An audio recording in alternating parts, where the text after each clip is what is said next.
तो गौरव भाटिया जी मैं जानना चाहता हूं, कॉम्प्रोमाइज किया भारत सरकार ने?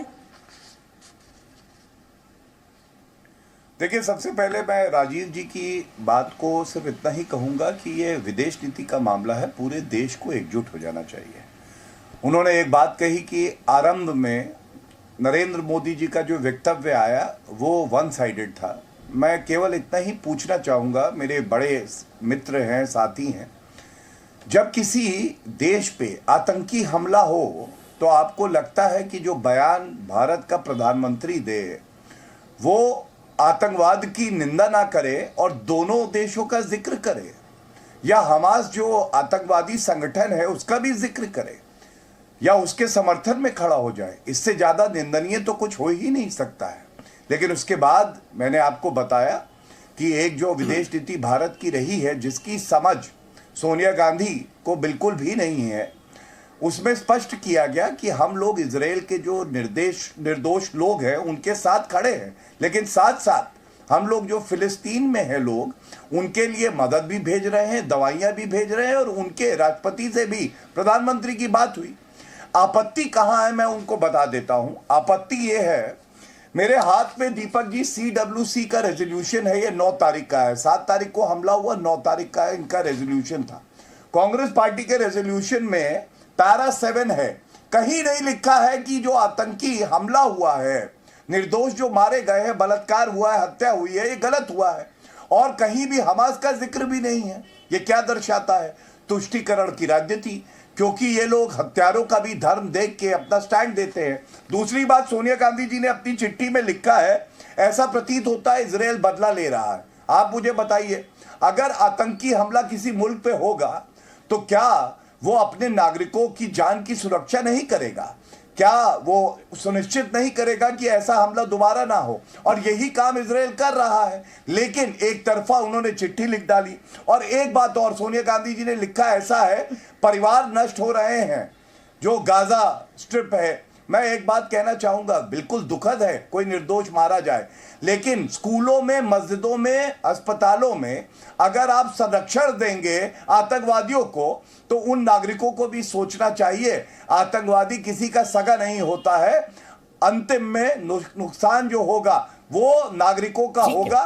और जो निर्दोष हैं वो इजरायली भी मारे गए, जिनके लिए सोनिया गांधी जी ने एक शब्द इस कम से कम आर्टिकल में नहीं लिखा। धन्यवाद।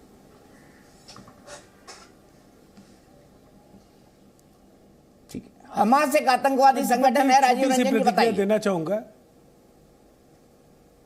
देखिए, मैं एक बात जरूर कहना चाहूंगा। ना जवाब दे दीजिए ना, तालिबान दे देना। की स्थिति क्या थी? क्या हमास एक आतंकवादी संगठन है? मैं वही कह रहा हूं, तालिबान की स्थिति क्या थी?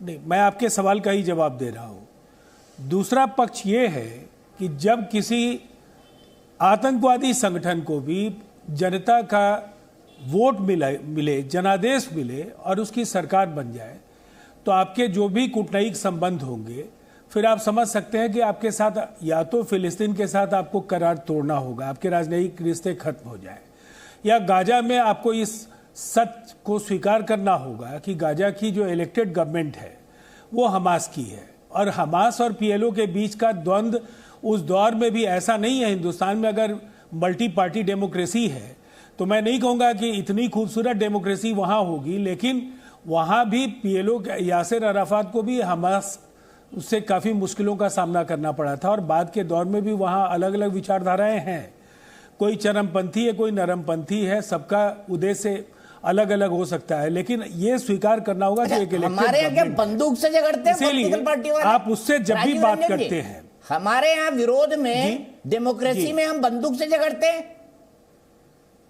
नहीं बताइए ना, आप तर्क ऐसे देते, मैं क्या करूं? बात की मैंने, हमारे यहाँ डेमोक्रेसी में बंदूक से झगड़ते हैं, दूसरा पक्ष सुना नहीं, बम से झगड़ते हैं। आपने कहा ना हमास डेमोक्रेटिकली, मैंने कहा भारत की डेमोक्रेसी खूबसूरत है। मैंने आपकी बात का जवाब अपने उस पंक्ति में ही दे दिया है कि भारत की डेमोक्रेसी की तुलना नहीं की जा सकती है। लेकिन एक टेररिस्ट ऑर्गेनाइजेशन को भी अगर पॉपुलर मैंडेट है और मैंडेट के बाद सरकार चला रही हमारी खूबसूरत है, जो भी डिप्लोमेटिक रिश्ते होंगे, संदर्भ में बोला आपने, इस संदर्भ में बोला कि हमारी सत्ता में नहीं, आप पता नहीं, मेरी बात को मुझ तक ही रहने दीजिए दीपक जी। इस हद तक मुझे, आप देखिए, नेशनल मीडिया के सामने ये जरूरी नहीं है कि मैं जो कुछ कहना चाहूं आप उसको दूसरे तरीके से उनको तोड़िए मरोड़िए। मैंने अपने संबोधन में बिल्कुल साफ कहा कि आतंकवादी संगठन को भी पॉपुलर मैंडेट अगर मिलता है फिर उससे आपके रिश्तों का जो तरीका है वो बदल जाता है, मैंने ये कहा है। और संतुलन साधना अगर आतंकवादी संगठन है तो इजराइल और फिलिस्तीन दोनों अगर मैंडेट मिल जाए, अगर मैंडेट मिल जाए तो वो एक राजनीतिक संगठन हो गया।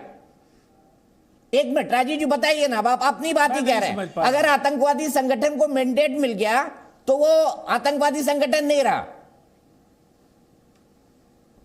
देखिए, सवाल है कि अगर गाजा की जनता ने वोट किया है और 2007 से आज तक उनकी सरकार है तो निसंदेह पॉपुलर मैंडेट उनके साथ है।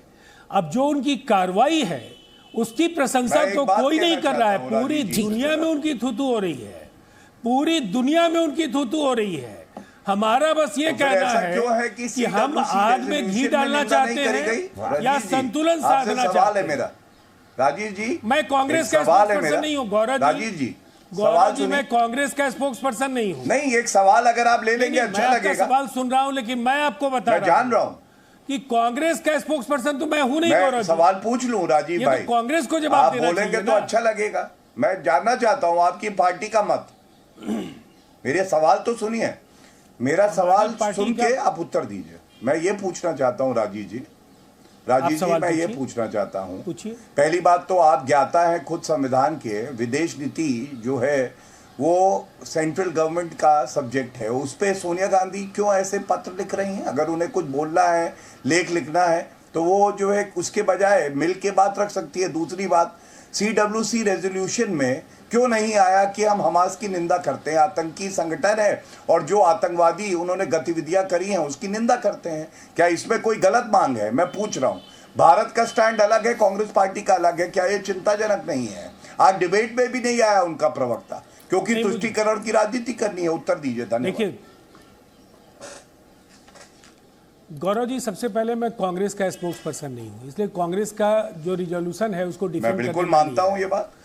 मैं पूरी तरह से एक मल्टी पार्टी डेमोक्रेसी के एक स्टेक होल्डर के तौर पर हमारी पार्टी का ये मत है कि जब मध्य पूर्व एशिया की ये जो चिंगारी है ये पूरी दुनिया को अपने आगोश में नहीं ले ले, दुनिया की सबसे बड़ी आबादी का देश तटस्थ नहीं हो सकता है, उसे कहीं ना कहीं अपने होने का एहसास दिलाना होगा। और जहां तक इसके इस स्टैंड को लेकर के, अगर मैंने पहले भी कहा कि देश के बोल लिया राजीव जी, विश्वास सुनिए ना।